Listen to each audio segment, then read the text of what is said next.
భువనగిరిలో వైష్ణవి భవ్యశ్రీ అనే ఒక ఇద్దరు అమ్మాయిలు. అక్కడ ఉన్న ప్రిన్సిపాల్ వేధింపులు భరించలేక ఒక్కటే రోజు మధ్యాహ్నం బడికి పోయి చదువుకొని డాక్టర్లు కావాల్సిన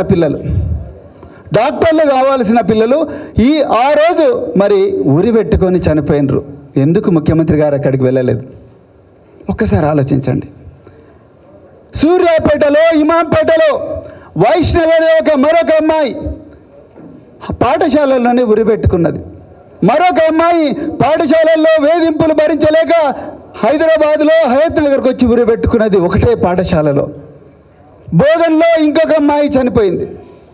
ఎవరు ఈ అమ్మాయిల తల్లిదండ్రుల గోస తీర్చేవాళ్ళు లేరు. మేము ఎప్పటి నుంచో అడుగుతున్నాం, అయ్యా దయచేసి కౌన్సిలర్లను పెట్టండి.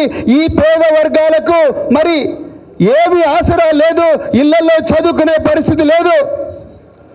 కనీసం ఈ పేద వర్గాలు చదువుకుంటున్న హాస్టళ్ళు కానీ రెసిడెన్స్ స్కూల్స్ కానీ మరి గత ప్రభుత్వంలో కేసీఆర్ గారు ఎంతో దూరదృష్టితో ఆలోచించి 1000 గురుకుల పాఠశాలలు దేశంలో ఎక్కడ కూడా లేవు మిత్రులారా. 1000 గురుకుల పాఠశాలలు ఒక్కొక్క విద్యార్థి మీద 1,20,000 రూపాయలు ఖర్చు చేసి 1000 గురుకుల పాఠశాలలు పెడితే ఈరోజు ఆ గురుకుల పాఠశాలలో విద్యార్థులు ఆత్మహత్య చేసుకునే పరిస్థితి వచ్చింది.